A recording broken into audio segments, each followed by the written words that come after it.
Hi everyone. Today we're going to be continuing the idea of solving multi-step equations. So I can solve multi-step linear equations. So you might need to use the distributive property, you might need to combine like terms before you start using the additive inverse and multiplicative inverse to get the variable on a side by itself. The first part of this unit is all about equivalent expressions and solving multi-step equations, and we're going to continue this after break. So I want you to look, are these two expressions equivalent? Why or why not? And explain. So take a moment, just pause. This should be completely a review for you. And when you are explaining, please remember to use the property. So be an active learner, pause the video, and try these problems out. Okay, so this is what I have. And notice I use complete sentences, I used properties to explain it. So this first one, I said yes, they are equivalent, because the distributive property allows us to multiply first over the parentheses for a sum or a difference. And the 5 went to both the x and the 3. Looking at this one, 3 plus 2 minus 7, is that the same thing as 7 plus 3 minus 2? Well, we know that we can change the order. That's the commutative property. But remember, the commutative property only works if it's all addition or all multiplication. And there's this subtraction in here. So what we would have had to do to make this work is change this to adding the opposite.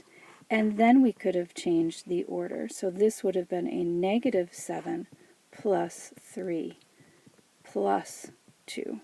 Because the 2 was positive, not negative. And the next one is very similar to that. We change the order. I see a 7 and a 3 here. That's where the 10 came from. But we can't change the order. We can't use the commutative property if there's a subtraction. So we would have needed to change it to adding the opposite. Now it's all addition, and I can change the order. Plus a negative 3x plus 4. But 7x plus a negative 3x, opposite signs we subtract, and so this would have been a 4x instead. So please use these as models. This is what I'm expecting to see on your summative assessment when you are explaining why two expressions are equivalent or not. Again, these should be complete review for you. So I would like you to pause and see if you can do these problems first before continuing on.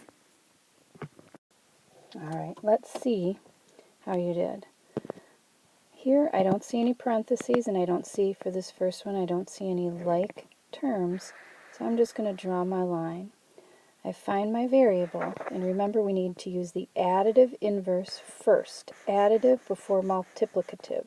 So it's minus 40, so we need to get rid of it. We know the additive inverse of that is a, well, I'll show you this way, plus a negative. So the additive inverse of a negative 40 is a positive 40, because we're trying to get to 0. So we're solving equations trying to get to zeros and ones so we can have that x by itself. So the properties of equality tell us if we add it to one side, you have to add it to the other. So now I have 49 on this side. That canceled out, so I don't have to write anything. And then I'm going to bring this guy down here. And now I have a new simpler equation. It's all about simpler equations until we get to the very end. Alright, so now x is multiplied by 7, so we could divide by 7 like this. Or I also want to remind you, dividing by 7 is the same thing as multiplying by that multiplicative inverse. So 7 times 1/7 gets us to 1, or 7 divided by 7 gets us to 1. So now I have x equals 7. And if I wanted to check my work, which you should always check your work, plug it back into the original equation. So 7 times 7 is 49 minus 40 does get us that 9. So that checks out. Alright, next problem. I see like terms.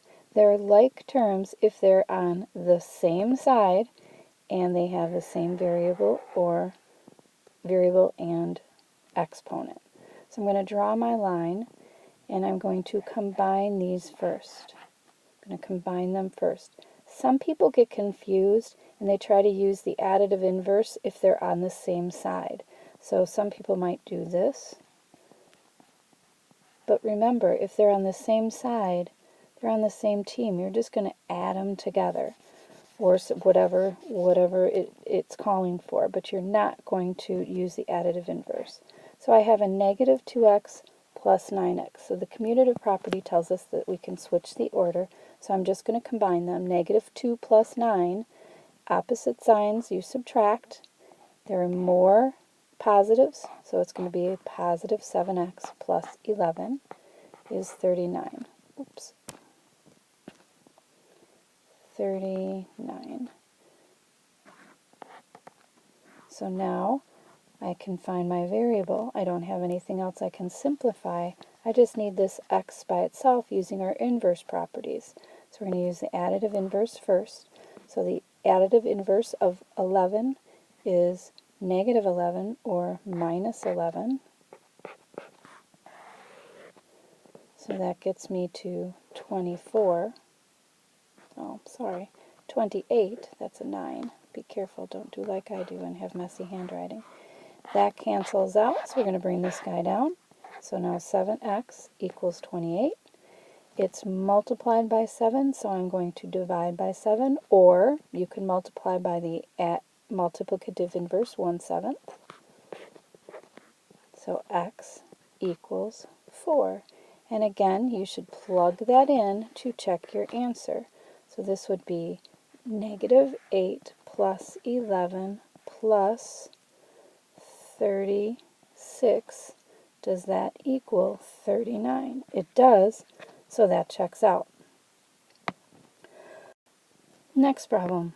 I see the parentheses. So I could do one of two things. Remember, we could get rid of this first, or we could multiply across. I'm going to use the distributive property just because I want to review how to do the distributive property. So 6 times 2x is 12x plus a negative. I'm going to change that to plus a negative, and then I'm going to multiply to this. Remember, this is the one that people are forgetting. They even draw this line, but they forget to actually do that multiplication. So 6 times 3 is 18. Positive times a negative is a negative.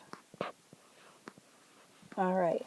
So now it's as simplified as it gets, so we can start using our inverse properties. So using the additive inverse property first, the additive inverse of negative 18 is a positive 18. And again, additive inverse means the two numbers that add to 0. So they're opposites. So plus 18. So now I have 120 on this side and 12x on this side. So now I can use the multiplicative inverse property. So if it's multiplied by 12 and we want to get rid of that 12, we can multiply by the multiplicative inverse 1/12, or we can think of it as dividing by 12. So x is 10. And yes, you should be putting that back in to check your work.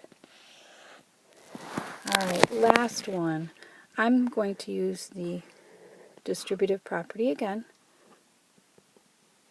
If you wanted to divide 17.6 by 2.2 first, that would have been fine. So I have 8.8x, and this is plus a negative, so plus a negative 2.2 equals 17.60. And we can clear the decimals if you would like. The way you clear the decimals is to multiply by a power of 10.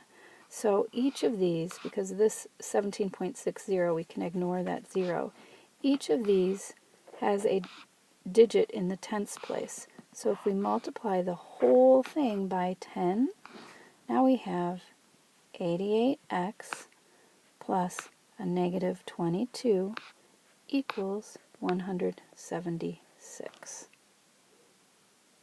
And then we start using our properties. So the additive inverse, the number that will get me to 0 if I had a negative 22, is a positive or a plus 22. So now I have 198 on this side and 88x on this side. And you can certainly do the long division if you want. So we're multiplying by the multiplicative inverse, 1 over 88, or dividing by 88. And again, you can use a calculator to come up with x equals 2.25. So please remember that this whole part of the lesson and this part of your assessment is going to be about solving equations using the properties, the distributive property, the commutative property so we can combine like terms, the additive inverse to get to zeros, and the multiplicative inverse to get to 1x. All right, start your assignment. Let me know if you need help.